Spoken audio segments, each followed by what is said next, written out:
గ్రంథములో నుండి దేవుని వాక్యాన్ని చదువుకుందాము. నిర్గమకాండము 4వ అధ్యాయం 10వ వచనం. అప్పుడు మోషే, ప్రభువా, ఇంతకు మునుపైనను నీవు నీ దాసునితో మాట్లాడినప్పుడు నుండి అయినను నేను మాట నేర్పరిని కాను, నేను నోటి మాన్యము గల నాలుక మధ్యము గలవాడిని యెహోవాతో చెప్పాను. చిన్న ప్రార్థన చేసుకుందాం. గరుడైన మా తండ్రి, పరిశుద్ధుడు అయిన దేవా, మహోన్నతుడు అయిన దేవా, భక్తి కలిగిన ప్రభువా, నీకు వందనాలు, స్తోత్రాలు తండ్రి. దేవా, దైవ గ్రంథములో కొన్ని విషయాలు ధ్యానం చేస్తుండగా నిలిచిన మీ దీనదాసుని మీ శిలువ పునరుద్ధాన వెలుగులో మరుగు చేసుకుని మాట్లాడండి.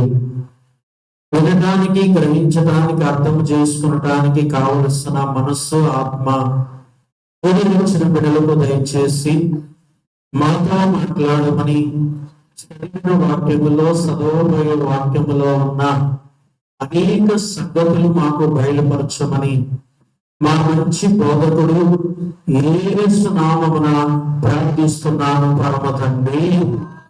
పరిశుద్ధుడైన యేసు ప్రభువు దీవెనలు కుదించిన మనందరికీ కలుగునుగాక. ఆమేన్. మరణాత. కూర్చుందాము. ప్రియులారా, ఈ దినము ఒక చిన్న అంశం ఏమిటంటే నాలుక అనే ఒక చిన్న అంశంలో నుండి కొన్ని సంగతులు, కొన్ని విషయాలు దైవ గ్రంథములో నుండి మనము ధ్యానం చేసుకుందాము. ప్రియులారా, ఇక్కడ ఒక వాక్యాన్ని చదువుకున్నాము. తండ్రి అయినటువంటి దేవుడు ప్రియులారా మరి మోసే అనేటువంటి ఒక ప్రవక్త, నాయకుడు, దైవజనుడు, ప్రియులారా ఆయనతో దేవుడు ఏం చేస్తున్నారంటే మాట్లాడుతున్నారు. దేవుని పని చేయటానికి కొరకు దేవుడు చెబుతున్నాడు. బానిసలుగా ఉన్న ప్రజలను విడిపించి ఆ బానిసత్వంలో ఉన్నటువంటి వారిని తమ సొంత దేశానికి నడిపించడానికి కోసము దేవుడు మోసే గారితో ఏం చేస్తున్నారు ఇక్కడ అంటే మాట్లాడుతున్నారు. పిల్లగా మాట్లాడుతున్నప్పుడు కనుక అన్ని బాగానే వింటున్నాడు మోసే గారు. దేవుడు చెప్పే సంగతులన్నీ బాగా ఆలకిస్తున్నాడు, అన్ని వింటున్నాడు. పైన 3 రకాల వరాలు కూడా దేవుడు ఇచ్చారు. ఎన్ని రకాలు? 3 రకాలు కలిగినటువంటి ఏమి ఇచ్చారట? వరాలు ఇచ్చారు. ఆ వరాలు ఏమిటంటే కర్రను కింద పడేయమనగా పడేగా పామయింది, సర్పమైంది. పిల్లగా రెండవ వరం ఏమిటి అంటే పిల్లలు నీ చెయ్యను ఇలా గుండెను ఆనుకున్నప్పుడు ఎముకలు కనబడుతున్నాయి, ఇక మాంసం ఏమీ లేదు. మరలా ఇలా అన్నప్పుడు నార్మల్ గా అయిపోయింది. రెండో వరం. మూడో వరం ఏమిటంటే ఏటిలో ఉన్న కొంచెం నీళ్లు తెచ్చి ఆ ఎండిన నేల మీద ఏమన్నారు, ఇచ్చాడు. ఏమైందట? రక్తమైంది. 3 రకాలు కలిగినటువంటి వరాలు దేవుడు 3వ అధ్యాయము 1 నుంచి మరి ఈ 4వ అధ్యాయము 9 వరకు కూడా పిల్లరా ఎన్నో విషయాలు చెప్పాడు, ఎన్నో సంగతులు చెప్పాడు. పిల్లరా విన్నాడు, ఆలోచిస్తున్నాడు, అంటున్నాడు, తలవుతున్నాడు, అంతా బాగా ఉంది. కానీ చివరికి వచ్చినప్పుడు అంటున్నాడు, అయ్యా నీ దాసులతో నీవు మాట్లాడుతున్నావు మంచిది, అప్పుడు నీ దాసుడైన నన్ను కనిపెట్టలేదా? నేను ఎవరిని అంటే నాలుక మాన్యము గలవాడును. ఏమన్నాడు? నాలుక మాన్యము గలవాడును పిల్లరా అని ఎవరితో చెప్తున్నారు? ఇప్పుడు దేవుడితో చెప్తున్నాడు. పిల్లరా కాబట్టి బహుశా నాలుక అనేది మనకి ప్రాముఖ్యమైంది. అంటే ప్రతి అవయవం ప్రాముఖ్యమైందే, దేన్ని తీసివేయడానికి లేదు. పిల్లరా దేవుడు మనిషిని అవయవాలన్నీ ప్రతిదీ అవసరమయ్యే చేశాడు. తలవాళ్ళని అరుగాల వరకు మనము అన్ని భాగాలు చూడగలిగితే ప్రతి భాగము అవసరమే, ఉపయోగకరమే, చాలా అవసరమే. అయితే మనం ఇవన్నీ ధ్యానించట్లేదు. వాక్యంలో ఉన్న ఏదో అవయవాల గురించి ఉన్నాయి, కానీ ఈ రోజు నాలుగు మాత్రం గురించి మనం మాట్లాడుకుంటున్నాం. పిల్లల తర్వాత నాలుక ప్రాముఖ్యంగా మనకి దేనికి ఉపయోగపడుతుంది అమ్మా? మాట్లాడటానికి ఉపయోగపడుతుంది. ఒకటి అమ్మా, అది బాగా గుర్తుంది మీకు. ఏంటది? రుచి చూడటానికి ఉపయోగపడుతుంది. ఇంకా మాట్లాడలేదు. ఇంకేమైనా ఉందమ్మా? ఎక్కడెక్కడ మోయటానికి ఉపయోగపడుతుంది లేదా? అయ్యారు అనేవారంట, నాలిక నోటిలో ఉండాలి కానీ నాలిక భుజం మీద ఉండకూడదు అనేవారంట. మీకు అర్థమైందా? నాలిక ఎక్కడ ఉండాలంట? నోట్లోనే ఉండాలట. ఎక్కడికి రాకూడదు? భుజం మీదకి రాకూడదంట. అంటే ఎక్కడి విషయాలని తీసుకువెళ్ళి అక్కడ చెప్పి, అక్కడ విషయాలను తీసుకొచ్చి ఇక్కడ చెప్పి, ఇదే పని కొందరికి. వాళ్ళ విషయాలన్నీ ఏళ్ళకు మోస్తారు, ఏళ్ళ విషయాలన్నీ ఆళ్ళకు మోస్తారు, భుజాన్ని వేసుకెళ్ళిపోతారు అనమాట నాలుకని. కాబట్టి అందుచేత నాలిక ఇక్కడ మనం చూస్తే మోషే గారు మాట్లాడారు. యుద్ధం చేయాలి. పరువు సామాన్యంగా విడిచిపెట్టాడు, మామూలుగా విడిచిపెట్టాడు. అంటే పరువుతో మాట్లాడాలి, ఇశ్రాయేలుతో మాట్లాడాలి. కాబట్టి అక్కడ ఎవరితో అవసరం ఉందో అందరితో ఏం చేయాలి? మాట్లాడాలి. కాబట్టి మాట్లాడాలి అని అంటే అందుకే ఇక్కడ అంటారు, నేను ఎవరని అంటే నాలిక, అంటే నా నాలిక సరిగా తిరగదు, సరిగా మాట్లాడలేను, మాట నా నోటికి క్లియర్గా అలాంటి మాన్యం నాకు ఉంది. నత్తి అంటాం మనం. అది నాకు ఉంది అని ఎవరన్నారు? మోషే గారు చెబుతున్నారు అన్నమాట. కాబట్టి ఇంకా కొంచెం ముందుకు వెళ్దాం. కీర్తన గ్రంథంలో మనం వెళ్తే 5వ కీర్తన 9వ వచనము. కీర్తన గ్రంథములో 5వ కీర్తన 9వ వచనము. అమ్మా, వారి నోట ఏమి లేదంట, యథార్థత లేదు, వారి అంతరంగము నాశనకరమైనటువంటి గుంట, వారి కంఠము తెరసిన సమాధి, వారు నాలుకతో ఏం చేస్తారట? ఇచ్చకములాడుదురు. కాబట్టి దావీదు మహారాజు గారు ఆయన రాసినటువంటి కీర్తనలో ఇదొక కీర్తన. ఈయన ఎక్కువగా అనుభవంతో రాసిన విషయాలే ఉన్నాయి. ఎందుకు అనంటే తన జీవితంలో కొంత భాగము గొర్రెలు కాసేటువంటి కాపరగా ఉన్నాడు.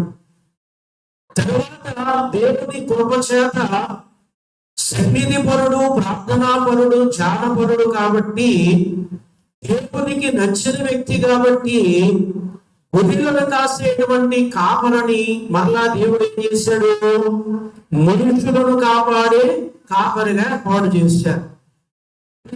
అంటే దేశం మీద దేవుడు రాజుగా చేశాడు.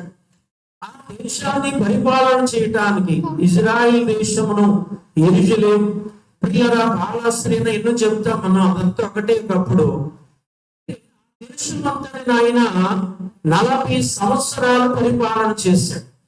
ఎన్ని సంవత్సరాలు? 40 సంవత్సరాలు పరిపాలన చేసినటువంటి వ్యక్తి. అయితే ఈయన యొక్క అనుభవం అంతా కూడా ఎక్కడ ఉంటుంది? దావీదు గారు ఎక్కడ నేర్చుకున్నారు?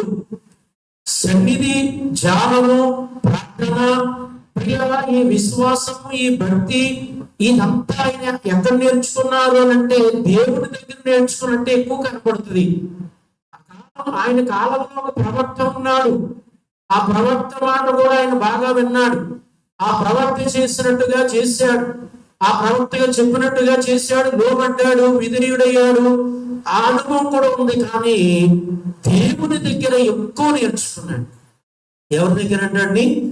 దేవుని దగ్గర ఎక్కువ ఆయన నేర్చుకున్నాడు. మనము నేర్చుకోవాలి అంటే దేవుని దగ్గర, దైవ సన్నిధిలో సన్నిధి చేస్తూ, ధ్యానము చేస్తూ, ప్రార్థన చేస్తూ, వాక్యాన్ని చదువుకుంటూ ప్రియుల దేవుని దగ్గర కూడా మనం ఏం చేయాలంట?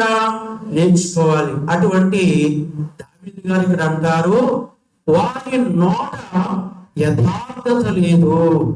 ఏమంటున్నాడు ఇక్కడ అంటే, మాటలు ఏముంది? నాలుక ఉంది కదండి, నాలుక ఉంది.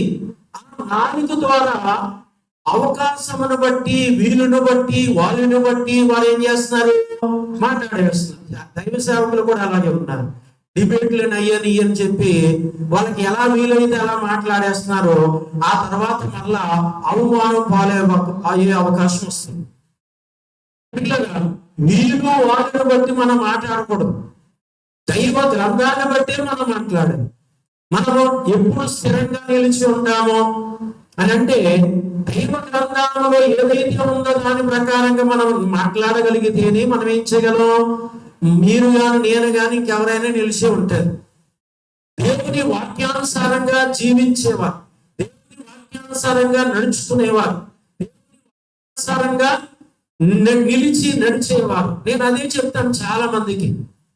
కొంతమందికి చెప్పిన ఇంద్రాలు చేయరాని చేస్తూనే ఉంటారు. ఆ లేని అలవాట్లన్నీ చేస్తూనే ఉంటారు. చెబుతూ ఉండగా నేను కొందరు వింటారు.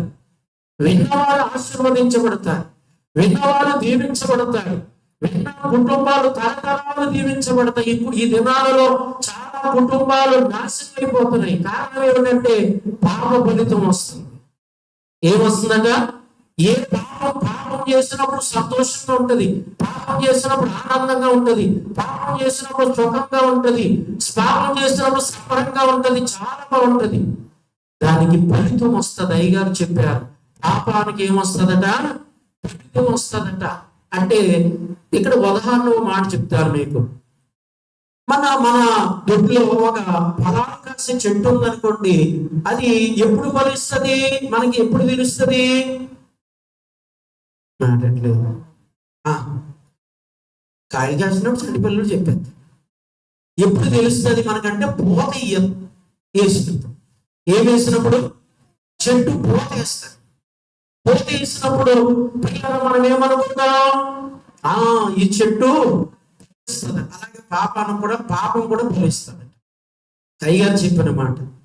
చెట్టు పూత వేసినప్పుడు ఫలిస్తుంది అని ఎలా చెప్తున్నారో, పాపం చేసినప్పుడు తెలియదంట మనకి. మీరైనా, నేను, ఎవరైనా అంతే. ఇక్కడ 50 ఏళ్ళని దేవుని ఎదుట లేదండి. ఎవరైనా ఒకటే, సమానమే. పాపం చేసినప్పుడు ఆ సంబరం, ఆనందం, సంతోషం, ఆ గంతులు, ఆ విధానాలు వేరుగా ఉంటాయి. కానీ దీనికి ఎప్పుడైతే జీతం వస్తుందో, ఎప్పుడైతే ఫలితం వస్తుందో, అప్పుడు ఉంటది మన పని. ఆ స్థితిగతులు ఎలా ఉంటాయో మనకు తెలియదు.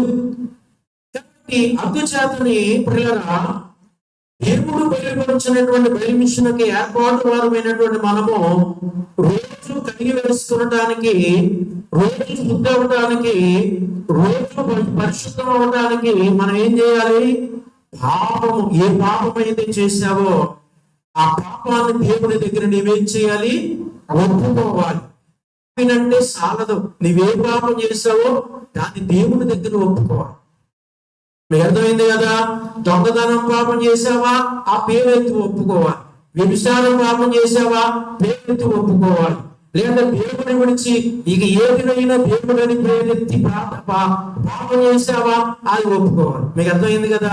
ఏదైనా కావచ్చు. పాపం అంటే కుదరదు. అక్కడ మనుషుల్ని చెప్పకూడదు, సేవకులు చెప్పకూడదు. నీవు దేవునికి దగ్గర ఒప్పుకోవాలి. నేనైనా, మీరైనా, ఎవరైనా, నేను ఫలానా పాపం చేస్తానయ్యా, నన్ను క్షమించు అని ఎవరి దగ్గర ఒప్పుకోవాలి? దేవుని దగ్గర మనము ఒప్పుకోవాలన్నమాట. ఒప్పుకోకపోతే దానికి జీతం వచ్చే అవకాశం ఉంది.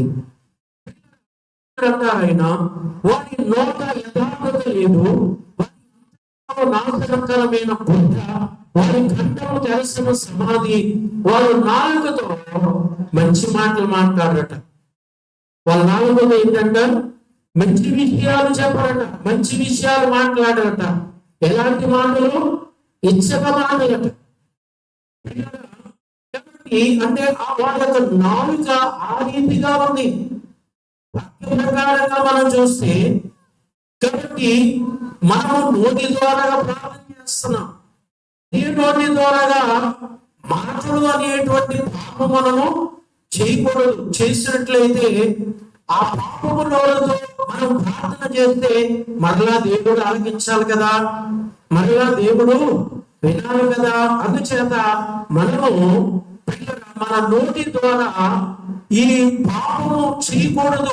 మన నాలుకను మనము కాపాడుకోవాలి. మన నాలుక మన స్వాధీనములో ఉండాలి. ఇదే దావీదు గారు ఇంకా ముందుకు వెళితే 57వ కీర్తనలో ఒక మాట అంటారు చూడండి. 57వ కీర్తన 4వ వచనము, నా ప్రాణము సింహాల మధ్య ఉన్నది, కోపదేవుల మధ్యను నేను పండుకొని ఉన్నాను. వారి దంతములు శూలములవి, అంబులు, వారి నాలుక వడిగల కత్తి. కాబట్టి ఇక్కడ ఈ దావీదు మహారాజు గారు ఏమంటున్నాడంటే, నేను ఎవరితోనైతే ఉన్నానో, ఎవరితోనైతే నేను కలిసి నిద్రిస్తున్నానో, నా పక్కన ఉన్నటువంటి వ్యక్తులు ఎలాంటి వారు. కాబట్టి బహుశా కొన్ని సందర్భాలలో మనము కూడా ఏమనుకుంటామంటే, ఫలానా వారు బాగోలే అంటాం. వారి నోరు మంచిది కాదు, వారి మాటలు మంచివి కాదు, వారి నాలుక మంచిది కాదు, వారి పనులు మంచివి కాదు. అవునా కదా? వాళ్ళు ఎవరైనా నీవు భక్తిగా ఉన్నప్పుడు, నీ నాలుక నీవు కాపాడుకున్నప్పుడు, నీ పరిశుద్ధత నీవు కాపాడుకున్నప్పుడు, ఎలాంటి వారైనా అక్కడ ఏం చేయవలసి వస్తుంది అని అంటే, వాళ్ళతో నీవు కలిసే అవకాశం ఉండదు, నీకు భయపడే అవకాశం ఉంటుంది. అర్థమైంది కదండి? పిల్లగా బూతులు తిట్టేవాడు ఉన్నాడు అనుకోండి, బూతులు తిట్టలేని వాడు ఉంటాడు. తిట్టలేని వాడికి తిట్టేవాడు భయపడతాడు. ఎందుకంటే బూతులు తిడితే మీరు ఊరుకోరా అనేటువంటి భయం వస్తుంది. మీకు అది వచ్చిందా రాలేదా? అందుకే పాపము చేసేవాడు మనకి ఏమవ్వాలంటే జడాలి. ఏ పాపము చేసేవాడైనా సరే, ఏ స్థితిలో ఉన్నవాడైనా సరే, వాడి దుర్మార్గం వాడికి వస్తుంది అనుకోండి, పని చేస్తుంది అనుకోండి, ఫలిస్తుంది అనుకోండి, కానీ వాడు మనకి ఏం చేయాలి? భయపడాలి. దీనికి అయ్యారు ఏమంటారంటే, పాపనరుడేమి చెయ్యగలడు అన్నారు. ఏం నరుడంట? మనం పాపనరులుగా ఉండకూడదు. ముందు మేము పరిశుద్ధులుగా ఉండడానికి ప్రయత్నం చేయాలి. అంటే మనలో మనం పరిశుద్ధ చేసుకోవాలి అంటే మొదటి మాటగా నాలుక ప్రాముఖ్యం. ఏం ప్రాముఖ్యం అంట? మన నోటిని కాపాడుకోవాలి. ఒకరు బూతులు మాట్లాడతారు, పక్కనతో మాట్లాడితే ఒకరు పలకరించడానికి కూడా బూతులు మాట్లాడతారు. అక్క, అమ్మ, చెల్లి అని బూతులు తిడతారు. అంటే పలకరింపుకే బాగున్నారండి అని అంటారు. ఏం చేస్తున్నారు అంటారు. పిల్లల చెవులు బాగున్నాయా, కలిసాను బాగుందా అని అంటారు. పలకరింపులో కూడా ఒకరు ఏం చేస్తారంటే బూతులు మాట్లాడారు. మీ అర్థమైంది కదండి?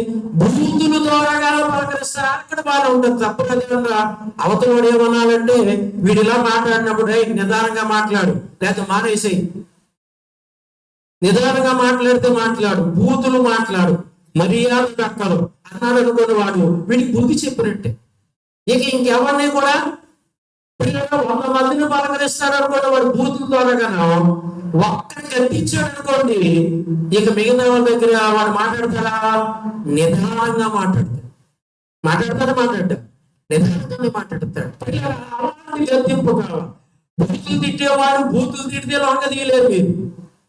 మీకు అర్థమైంది కదండి? చెడ్డ మాటలు మాట్లాడేవాడిని చెడ్డ మాటలలో మాట్లాడి లొంగ తీయలేరు.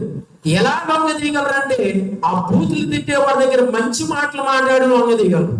చెడ్డ మాటలు మాట్లాడే వారి దగ్గర మంచి మాటలు చెప్పి వాడిని ఏం చేయొచ్చు? లొంగ తీయొచ్చు. కాబట్టి అందుచేతనే ఇక్కడ మనం చూస్తే ఈయన అంటాడు, అలాంటి వారి మధ్యన ఉన్నాను. వారు అలాంటి కోప దేశము కలిగిన వారట. అలాంటి వారి దంతములు భయంకరమైనవి.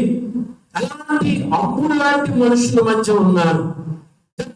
అంటారు వారి నాలుక వడిగల కత్తి.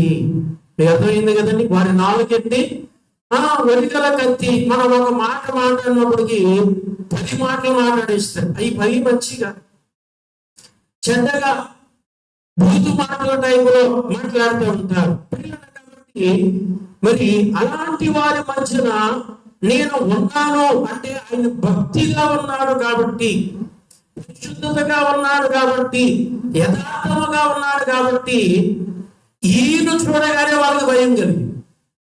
ఈయన చూడగానే వాళ్ళకి ఏం కలిగింది? ఇప్పుడు వాళ్ళని చూడగానే అందరికీ భయం అవుతుంది.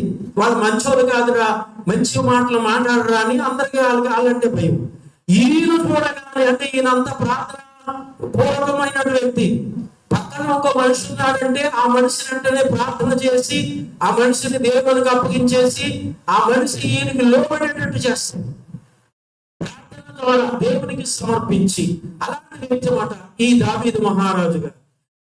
అందుచేతని ఇక్కడ అలాంటి మనుషుల మధ్య ఉన్నారు. మనం కూడా కొన్ని సందర్భాలలో అలాంటి వారిని చూడగానే ఏం చేస్తాం? భయపడిపోతూ ఉంటాం, చచ్చిపోతూ ఉంటాం. కానీ వాక్యం ఏం చెప్తుందంటే, దేవుని కలిగిన నీవు అంటే దేవానరుడు నీవు, వాడు పాపనరుడు, వాడు నీకు భయపడాలి, నీవు వాడికి భయపడడం కాదు. మీకు అర్థమైంది కదా? మనమేమో దేవుని కలిగి ఉన్నాం, వాడేమో పాపం కలిగి ఉన్నాడు. ఇప్పుడు ఎవరు భయపడాలి? చెప్పింది కూడా అదే, పాపనరుడు. పాపనరుడికి దేవుని శక్తి కలిగినటువంటి వాళ్ళని చూడగానే వాళ్ళకి ఏం కలగాలట? భయం వేయాలి, భయం కలగాలి. మీకు అర్థమైంది కదా? భయపడాలి, వాళ్ళు భయం కలగాలి. నీవు నిలిచి ఉండాలి.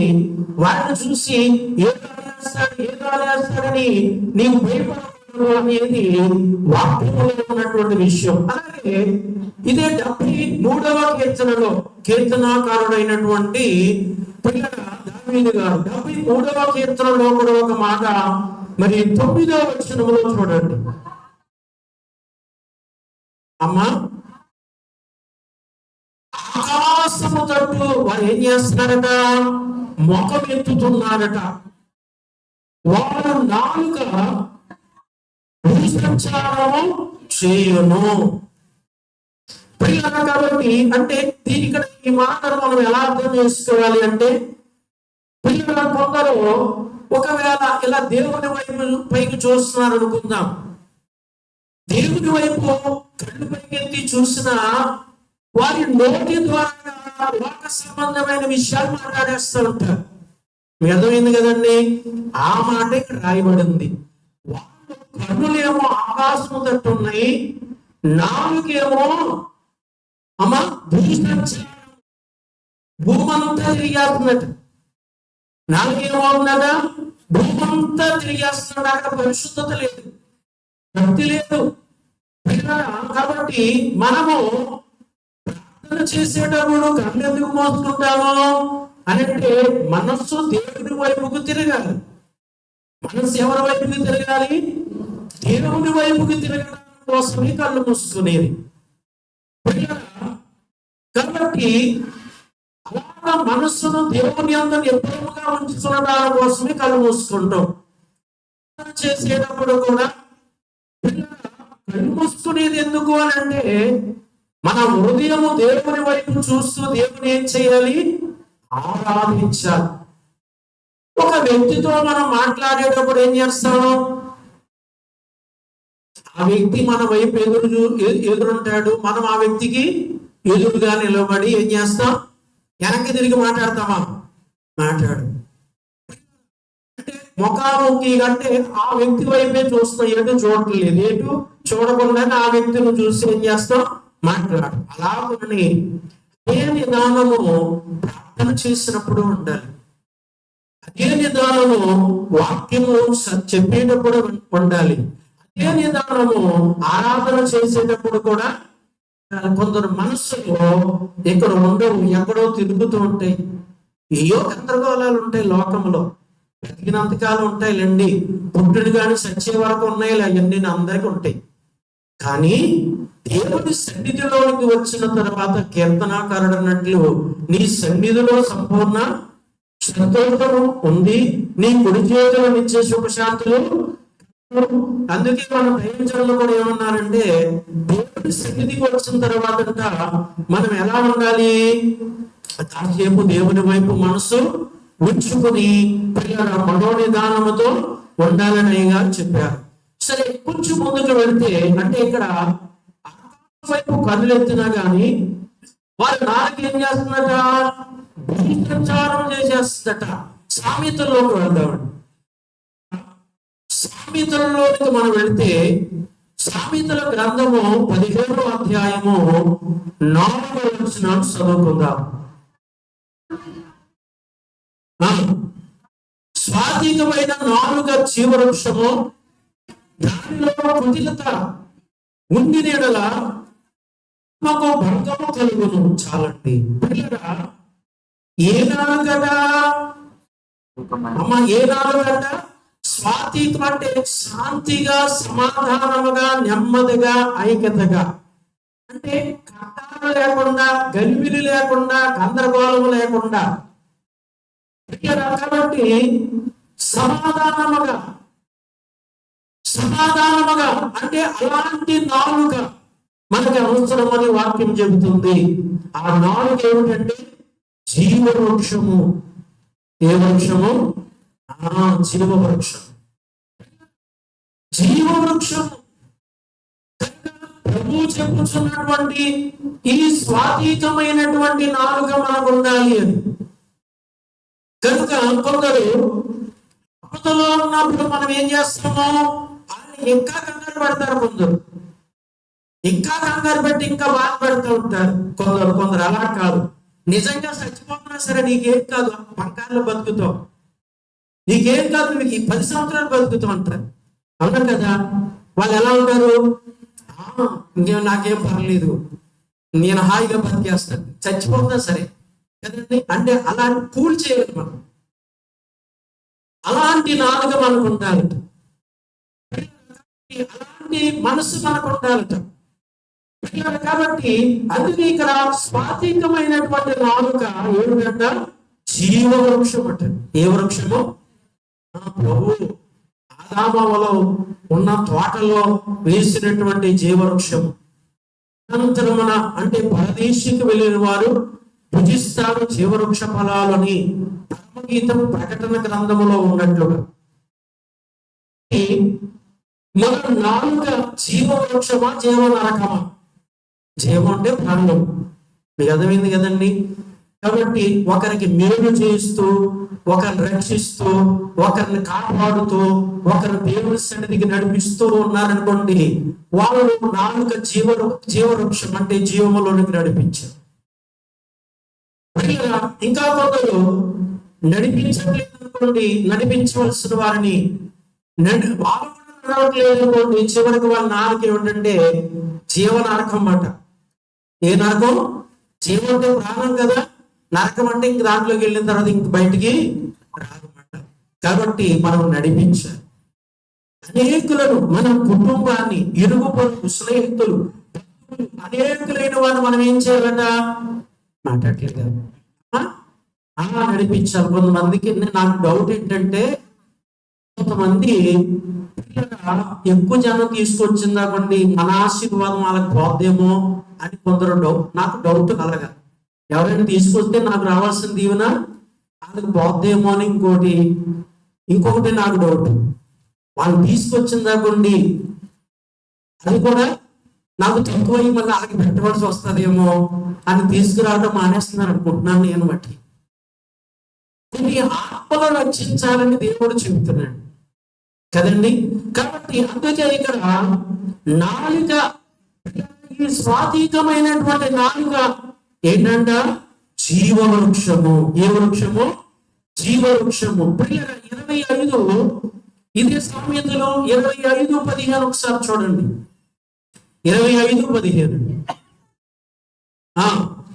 దీర్ఘశాంతము చేత న్యాయాధిపతిని ఒప్పించవచ్చును, స్వాతీకమైన నాలుక ఎముకలను వెలుగా కొట్టును. ఏ నాలుకట? స్వాతీకమైనటువంటి నాలుక, దీర్ఘ శాంతమ చేత. ఏ శాంతం అట? దీర్ఘ శాంతం. అంటే కొన్ని రోజులు శాంతిగా ఉంది, కొన్ని రోజులు మనం కసిపుష్మంతా అనకూడదు. ఎప్పుడు ఎలా ఉండాలి అంటే శాంతిగానే ఉండాలి. పిల్లల దేవుని సేవే అలాంటిది, దేవుని మార్గమే అలాంటిది. శాంతి కలిగినటువంటి మార్గం, సమాధానం కలిగినటువంటి మార్గం, నెమ్మది కలిగినటువంటి మార్గం. ఆయన అంటారు, కొట్టిన వారిని కొట్టొద్దు, తిట్టిన వారిని తిట్టొద్దు. ఇలా చాలా విషయాలు ఉంటాయన్నమాట. పిల్లల విషయాలు మరి మనం చూస్తాం. ఈ సామెతలలో చివరి మాట 12:18 ఒకసారి చూడండి.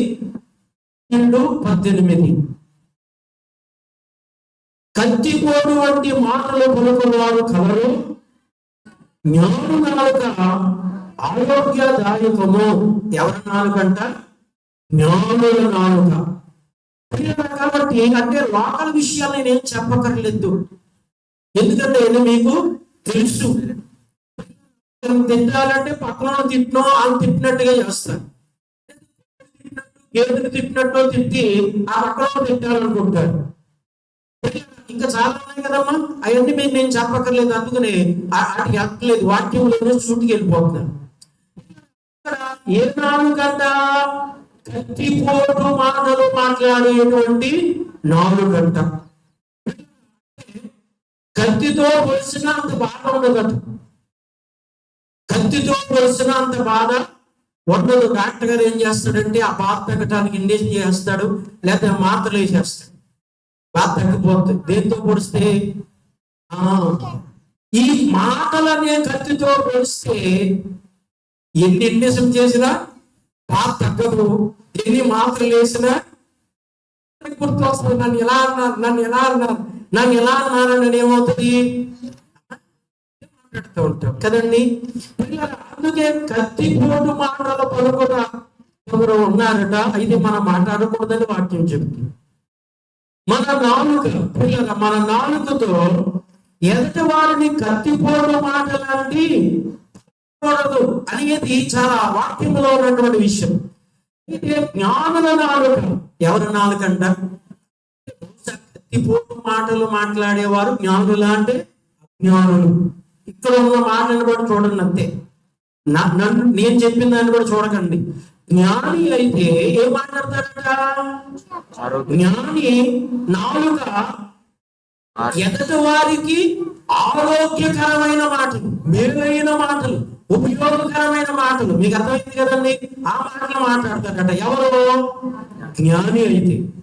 అజ్ఞాని అయితే కత్తిపోటు మాటలు అంటే ఒకరికి బాధ కలిగి, ఒకరికి శ్రమ కలిగి, ఒకరికి ఇబ్బంది కలిగి, ఒకరికి శోధన కలిగి, మీకు అర్థమైంది కదండి, ఇలాగా ఒకరికి బాధ నొప్పించేటువంటి మాటలు, బాధ పెట్టే మాటలు, ఇబ్బంది పెట్టే మాటలు మాట్లాడుతూ ఉంటారు.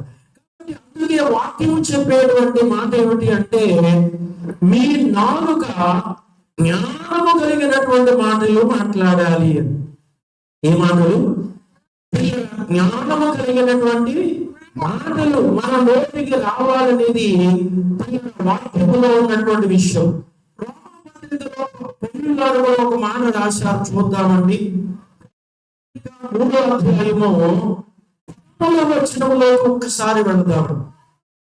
3:13 వారి బొత్తిగా తెరసిన సమాధి తమ నాలుకతో మోసము చేయుదురు, వారి పెదవుల కింద సర్పవిషమున్నది. మన నాలుక కింద విషం ఉంటుంది తెలుసు మీకు? ఎప్పుడైనా చూసుకున్నారా? నాలుక కింద ఇంటికి వెళ్ళిపోయిన తర్వాత ఏం చేస్తారంటే తీసుకోండి, నాలుకని బయటికి లాగి వెనక్కి తిప్పండి. వెనక్కి తిప్పగానే ఇక్కడ ఏముంటది? ఎంత లావు గాని నరం ఉంటది, అది నల్లగా ఉంటది. ఏ విషం అర్థమైంది కదండి. ఈ విషం మనకి ఎప్పుడు వచ్చింది అంటే, ఎప్పుడు వచ్చింది? ఈ విషం ఎప్పుడు వచ్చింది మనకి? అవ్వ సర్పం వాటిని పర్వం తిన్నది చూసారా, అప్పుడు వచ్చింది. ఆ విషయాన్ని విరిచివేయడానికి ఎవరు వచ్చారు? యేసు ప్రభు వచ్చారు. మీ అర్థమైంది కదండి. అవ్వ సర్పాన్ని చూసినప్పుడు ఏమొచ్చింది? విషం వచ్చింది. ఈ విషం విరిగిపోవాలంటే ఇప్పుడు ఎవరిని చూడాలి? విషము లేని నరుడు ఆయన ఉన్నాడు. ఎవరు? యేసు ప్రభువు, దేవానరుడు, దేవుడే నరుడుగా వచ్చాడు. ఎందుకంటే ఈ విషము పోగొట్టగా మన నాలుక ఉన్నటువంటి ఈ విషము పోగొట్టడానికి దేవుడు ఏమయ్యారట? నరుడుగా ఈ లోకానికి వచ్చాడు. ఆయన చూడాలంట. సర్పాన్ని చూసినట్లుగా మనం ఎవరు చూడాలి? యేసును చూడాలంట. యోహాను సువార్తలో ఉన్న మాట చూపిస్తాను మీకు. యోహాను సువార్త 3వ అధ్యాయం తీసుకోండి ఒకసారి. యోహాను సువార్త 3వ అధ్యాయం 14-15 వచనాలు చదవండి. అరణ్యములో మోసే సర్పము ఎలాగ ఎత్తెనో అలాగే విశ్వాసముంచు ప్రతివాడు నశింపగా యేసు ద్వారా నిత్య జీవం పొందినట్లు మనుష్య కుమారుని చూడాలి. ఎవరు చూడాలట? అవ్వ సర్పము చూసినప్పుడు ఏమొచ్చింది? నాలుకెందుకి విషం వచ్చింది. ఈ విషం విరిగిపోవడానికి అసాధ్యం. అందుకే విషము లేని ఒక ఆయన వచ్చారు. ఆయన నరుడుగా వచ్చారు. యేసయ్య నరుడుగా వచ్చారు. నరుడు రక్షించడానికి నరుడుగా వచ్చాడు. వైపు మనం ఎప్పుడైతే చూస్తామో, చూడటం అంటే ఏంటి? మాట్లాడలేదండి ఎవరు. అమ్మ చూడటం అంటే ఏంటి? చూడటం అంటే ఏంటి మీకు తెలిసింది చెప్పండి. ఎంత అడిగారు వాళ్ళు చెప్పారు. ఋషి నాలుగు ఋషి తెలుసు, నాలుగు మాట్లాడుతుంది చెప్పారు కదా. నిజమే, నాలుగు లేని వాళ్ళు మాట్లాడలేరు కదా. పాపం మనం అనుకోడు. నాలుగు రుచి కదండి. స్త్రీలు ఎక్కువగా చూస్తారు, పురుషులు ఎక్కువగా చూస్తారు. నేను అంటాను, స్త్రీలు అనుకోండి చేపల కూర వండుతున్నారు అనుకోండి, ఇలా పులుసు తీసి చేతులు వేసుకుని కొద్దిగా ఇలా నాకి చూస్తారు. పురుషులు ఏం చేస్తారు? ఓ మొక్క తీసేసుకుంటారు. మీకు అర్థమైంది కదండి. ఉడుకుతూ ఉండగా పురుషులు అయితే ఏం చేస్తారు? మొక్క తీసేసుకుని మొక్క తినేస్తే చెప్తారు, ఒప్పుగా ఉందా, చప్పగా ఉందా, పొమ్మగా ఉందా. అవునా కదా? స్త్రీలు పెట్టరు కదండి. ఏం చేస్తారు? పురుషు దాకా ఆగుతారు. మరి పురుషులైతే మొక్కలు తినేసాక అప్పుడు రుచి చెప్తున్నారు కదా. మనకి ఇక్కడ వంట వండుతూ ఉంటారు. మొదటి ఆదివారం పండుగలు 4-5 మొక్కలు తిన్నాక కానీ వాళ్ళకి ఏం రాదు. ఉప్పు సరిపోయిందో మాట్లాడేటప్పుడు, ఇంకా దాడులు గారు ఉండేటప్పుడు, ఇంకా ఆయన ఉన్నప్పుడు ముందు ఓ 10 మంది ఉన్నారనుకోండి, 10 మొక్కలు వేస్తాడు. చెప్పండి చెప్పండి చెప్పండి అంటూ ఉంటారు పక్కలో. ఏమి తినడానికి? అమ్మా నిజమా కదా? నాకేం తెలుసు? ఋషులు తెలుసు. నాకేం చేస్తుందంటే మాట్లాడుతుంది. ఏంటి అంటే యేసు వైపు చూడటము. మీరు నా వైపు చూస్తున్నారు, నేను మీ వైపు చూస్తున్నాను. ఈ చూపేనా అడుగుతున్నాను. అమ్మా మీరు నా వైపు చూస్తున్నారు కదా, నేను మీ వైపు. ఇదేనా? ఇలాగైనా దేవుని వైపు చూడడం అంటే కాదు. మన జీవితము ఆయన మార్గంలో నడాలి. మాటల్లో కానీ, చేతల్లో కానీ, పనిలో కానీ, తిండిలో కానీ. మీకు అర్థమైంది కదండి. అన్ని విషయాలలో కూడా ఆయన పోలి నడుచుకోవాలి. ఆయన వైపు చూడటం అంటే, వైపు చూడడం అంటే ఏసై ఎక్కడున్నా, ఏసై ఎక్కడున్నా అంట. మత్తయి సువార్తలో ఏసై చెప్పారు, అది ప్రభు అనేవాడు పరలోక రాజ్యం చేరట. మరి ఎవరు చేరతారు? చిత్తము, పరలోకంలో ఉన్న దేవుని చిత్తము భూమి మీద ఎవరైతే నెరవేరుస్తారో వారి పరలోక రాజ్యానికి చేరతారు. చూడటం అంటే అది. చూడటం అంటే మీరు నన్ను చూస్తాను, నేను మిమ్మల్ని చూస్తాం. 1000 మందిని మనము చూస్తాం, 1000 మంది మనలో చూస్తాం. ఆ చూపు కాదు. మీ అర్థమైంది కదండి. ఆ చూపు కాదు. ఏ చూపు కావాలి? ఆయన ఫాలో జీవించాలి. ఏసు మార్గములు, ఏసు దారిలో, మాటల విషయంలో, చేతల విషయంలో, విషయంలో, కార్యాల విషయంలో, ఇక ఏదైనా కావచ్చు. ఇక ఆయన దారి తప్పి రావడం కూడా మనం ఏది చేయకూడదు. ఎవరు పోయినా సరే నిలిచి ఉన్నప్పుడే మనం నిజమైన దేవుని బిడ్డలు, నిజమైన క్రీస్తు పోలిన నడుచుకునే వారము గాని మాటలుగా మాత్రమే ఏసయ్య ఏసయ్య అంటూ ఏసయ్య రకాల అన్ని పాపాలు అన్ని రకాలుగా జీవిస్తుంది కాదు. అది ఏసయ్య మాట, అసలు ఏసయ్య కాదు. ఇంకా ఆయనను చూడాలి. పొద్దుగా రాసిన మాటలు బట్టి మీకు చెప్పేది నిన్నది. ఇక్కడ ఏమన్నారు అక్కడ ఒకసారి మళ్ళా చదవమ్మా. వారి గొంతుగా సమానం, తమ నాలుకతో మోసము చేయదు. దేంతోనంట? మోసపోయేవాడు ఉన్నంత కాలము మోసం చేసేవాడు చేస్తానే ఉంటాడు. మోసపోయేవాడు ఉన్నంత కాలము మోసము చేసేవాడు ఉంటాడు. మోసపోయేవాడు లేకపోతే మోసం చేసేవాడు ఉంటాడా? ఉంటాడు. నేను కార్లు వెళుతూ మాట్లాడుకున్నాను. చాలా మంది పుస్తకాలు పట్టుకొని చేస్తున్నారు. మేము చర్చి కట్టేస్తున్నాం, లేదా ఇతర గుళ్ళు కట్టేస్తున్నాం, లేదా అనాథలకి పక్షులు పెట్టేస్తున్నాం, లేదా ఆడలు పూజ చేస్తున్నాం, వీళ్ళ పూజ చేస్తున్నాం అంటున్నారు.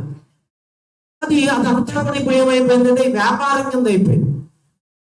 వాళ్ళు అనాథ దాకా పూజ చేసి అంతమంది అంతమంది పంచుకుంటారు. వాళ్ళు ఏ గుడి కట్టరు, ఏ అనాథ ఆశ్రమానికి వెళ్ళి ఎవరు మీరు ఇచ్చే బట్టలన్నీ వ్యవహారాలు ఉన్నాయి అమ్ముతున్నారు, అక్కడ వెళ్ళి కొనుక్కోండి. మళ్ళీ ఎవరికి ఇచ్చారు? మీరు అనాథ పిల్లలకి ఇచ్చారు. అనాథ పిల్లలకి వెళ్ళలేదు. వాళ్ళు శుభ్రంగా గెంజెట్టి నీరు ముందు పెట్టి మంచి బాగా ఇస్త్రీ చేసి అక్కడ సారి 50కి 100కి ఇక అలా బట్టలు అమ్మేసుకుంటున్నారు. మీ దగ్గరికి వచ్చి ఏం చెప్తున్నారు? అనాథలకి ఇస్తాం అంటున్నారు. నిజం కాదు. ఆ భావ బట్టలు అమ్మే వాళ్ళు ఎక్కువైపోయారు. అక్కడ ఎక్కడి నుంచి వచ్చింది? ఏమి సాధారణంగా మనం సిరిగిపోయి ఏ మస్కోట్లకో వాడేసుకుని అలా అలా పడేస్తాం, కానీ ఎక్కడైనా ఎవరికైనా ఇస్తామా?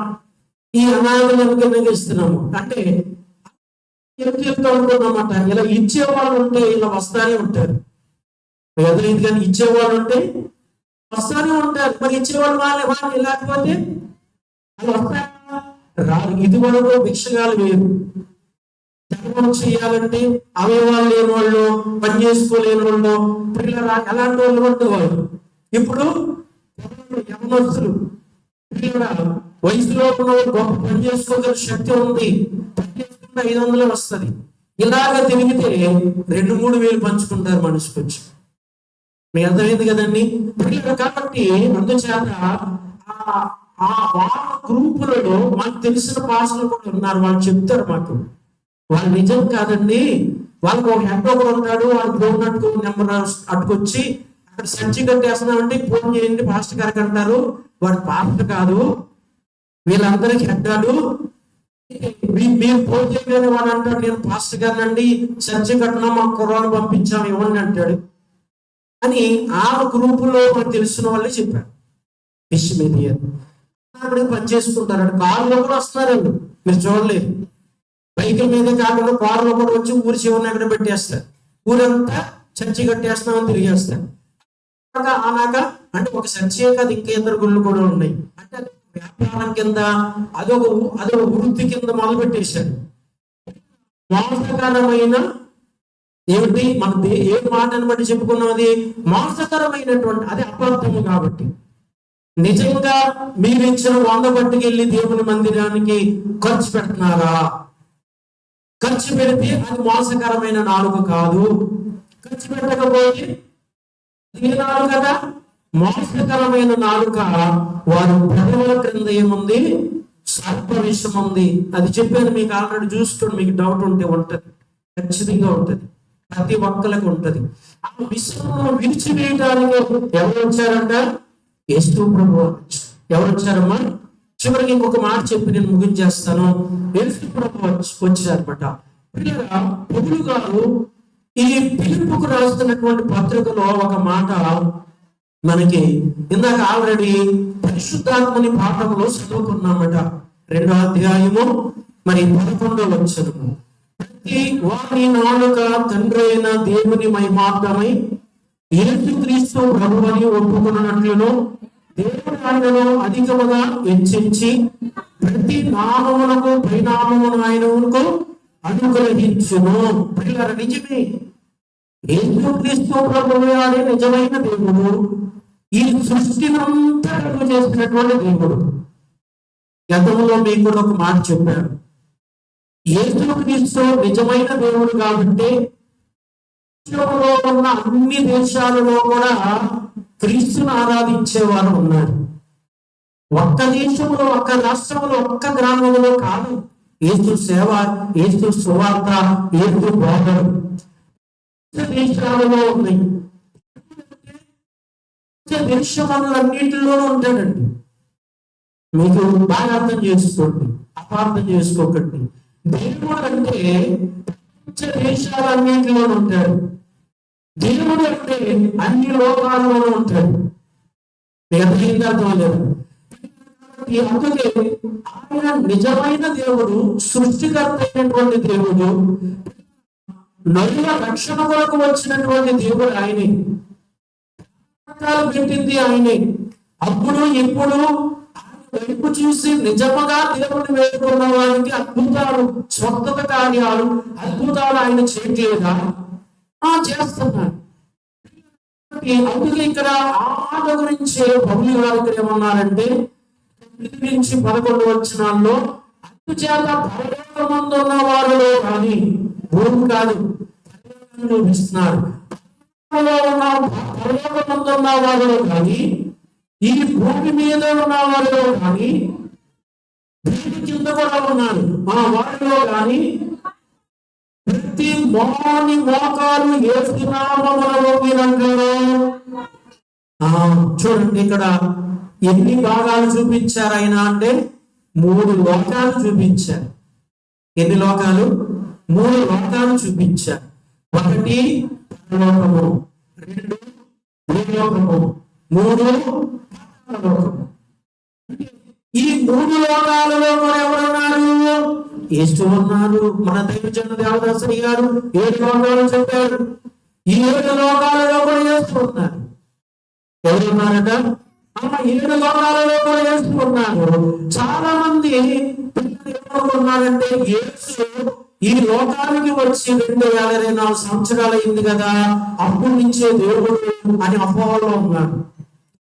ఎందుకంటే ఈ లోకానికి దేవుడిగా ఎదవడానికి, పుట్టడానికి రాలేదు. ఆయన ఉన్నాడు, మొదటి నుంచి ఉన్నాడు. అయితే రక్షించడానికి వచ్చాడు. నరులను ఏం చేయడానికి వచ్చారు? రక్షించడానికి వచ్చాడు. అప్పటి నుంచే దేవుడు అయిపోయింది అనుకుంటున్నాడు. కాదు. 3:15 వచనంలో దేవుడు అక్కడ ఒక మాట ఇచ్చాడు. చేసిన పాపమును బట్టి అంటారు, స్త్రీ గర్భము ద్వారా నేను భూమి మీదకు వచ్చి ఈ పాపమును పరిహారం చేస్తాను. అంటే స్త్రీ గర్భం, పురుషుని ప్రయోగం లేకుండా, పురుషునికి సంబంధం లేకుండా కన్యక గర్భాన్ని పుట్టింది ఎవరంటే యేసు ప్రభువు. అలా వస్తానని ఆదిలోని మొదటి మానవులైన ఆదాము వారి దగ్గర చేస్తున్న వాగ్దానం యేసు క్రీస్తు ప్రభువు అని ఎప్పుడున్నాడు? ఈయన మొదటి నరులైన ఆదాము దగ్గర లేదా? ఉన్నారు. అలా వాక్యాలు చూస్తే బోళ్ళని. అందుకే ఆయన ఈ లోకానికి నరుడుగా వచ్చిన కానించి కాదు దేవుడైన స్మృతి ఆదాము నుంచి ఉన్నాడు. కాబట్టి అందుచేతని అన్ని లోకాలలో కూడా శరణం కూడా అదే పాడారు. యేసుని ఎరుగని మానవులు ఎచ్చట లేరు అన్నారు. నిజమది. ప్రతి లోకానికి యేసుడు ఉన్నాడని తెలుసు, ప్రతి దేశానికి యేసుడు ఉన్నాడని ఆయనే సృష్టికర్త అని తెలుసుకోలేకపోతున్నాడు. నిజమైన దేవుడని తెలుసుకోలేకపోతున్నాడు. కాబట్టి అందుకే పౌలు గారు ఇక్కడ ఏమన్నారంటే, మంది ఉన్న వారిలో కానీ, భూమి మీద ఉన్న వారిలో కానీ, భూమి కింద ఉన్న వారిలో కానీ ఏం చేయగలగా? ప్రతి వారి మోకాలు యేసు నామమున వంగాలి. ప్రతి వారి నాలుక తండ్రి అయిన దేవుని మాత్రం యేసు క్రీస్తు ప్రభువును ఒప్పుకోవాలి. ఏ లోకంలో ఉన్నా ప్రతి మోకాలు ఏం చేయాలి? వంగాలంట. ప్రతి నాలుక ఏం చేయాలి? ఆయన పేరు, ఏదో పేరు ఒప్పుకోవాలి. కాబట్టి అందుచేతని దేవుని వాక్యాన్ని బట్టి మనం ధ్యానం చేస్తే నాలుకను కాపాడుకుంటే మనల్ని కాపాడుకున్నట్లే, నాలుకను కాపాడుకుంటే మనం రక్షించుకున్నట్లే, నాలుకను కాపాడుకుంటే మనం జీవంలోకి చేరినట్లే. ఏం కాపాడుకోవాలట? నాలుకను కాపాడుకో. అలాంటి దీవెన దేవుడు మనందరికీ దయచేయును గాక. చిన్న ప్రార్థన. మా తండ్రి, ప్రేమ గల ప్రభువా, కృపగల తండ్రి, నాలుక అనే అంశం మీద కొన్ని విషయాలు, కొన్ని సంగతులు మేము ధ్యానం చేస్తున్నాం తండ్రి. ఇవి విన్నవారి హృదయంలో నిలిచి ఫలించినట్లు దీవించమని, మా నాలుకను మేము కాపాడుకుని నిత్య జీవానికి వారసులవడానికి సహాయం చేయమని యేసు నామమున ప్రార్థిస్తున్నాను పరమ తండ్రి. ఆమేన్.